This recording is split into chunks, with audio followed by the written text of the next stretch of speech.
About 5 years ago I lived downtown in a major city in the US. I've always been a night person, so I would often find myself bored after my roommate, who was decidedly not a night person, went to sleep. To pass the time, I used to go for long walks and spend the time thinking. I spent 4 years like that, walking alone at night, and never once had a reason to feel afraid. I always used to joke with my roommate that even the drug dealers in the city were polite, but all of that changed in just a few minutes of one evening. It was a Wednesday, somewhere between 1 and 2 in the morning, and I was walking near a police patrol parked quite a ways from my apartment. It was a quiet night, even for a weeknight, with very little traffic and almost no one on foot. The park, as it was most nights, was completely empty.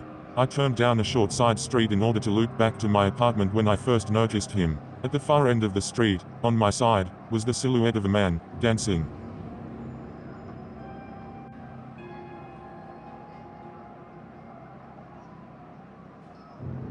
It was a strange dance, similar to a waltz, but he finished each box with an odd forward stride. I guess you could say he was dance walking, headed straight for me. Deciding he was probably drunk, I stepped as close as I could to the road to give him the majority of the sidewalk to pass me by. The closer he got, the more I realized how gracefully he was moving. He was very tall and lanky, and wearing an old suit. He danced closer still, until I could make out his face. His eyes were open wide and wild, head tilted back slightly, looking off at the sky. His mouth was formed in a painfully wide cartoon of a smile. Between the eyes and the smile, I decided to cross the street before he danced any closer. I took my eyes off of him to cross the empty street. As I reached the other side, I glanced back.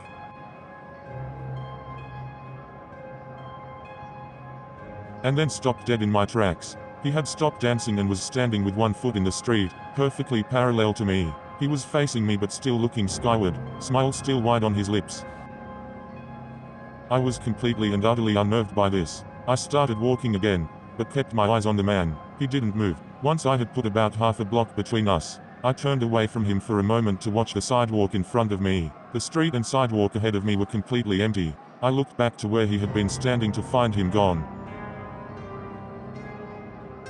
For the briefest of moments I felt relieved, until I noticed him.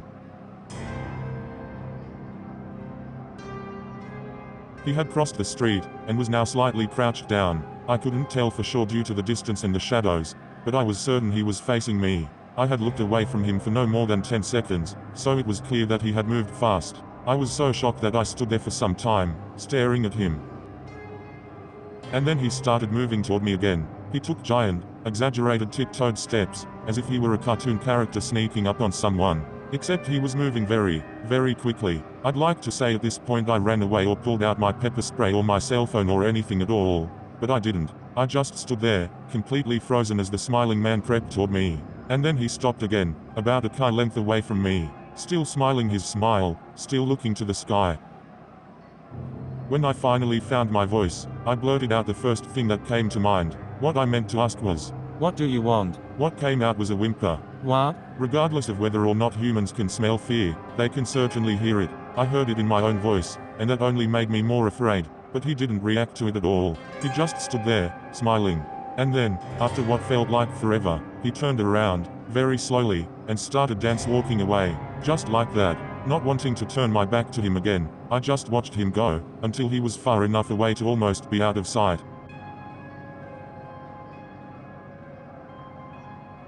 And then I realized something. He wasn't moving away anymore, nor was he dancing. I watched in horror as the distant shape of him grew larger and larger. He was coming back my way, and this time he was running. I ran too. I ran until I was off of the side road and back onto a better lit road with sparse traffic. Looking behind me then, he was nowhere to be found. The rest of the way home, I kept glancing over my shoulder, always expecting to see his stupid smile, but he was never there. I lived in that city for 6 months after that night, and I never went out for another walk.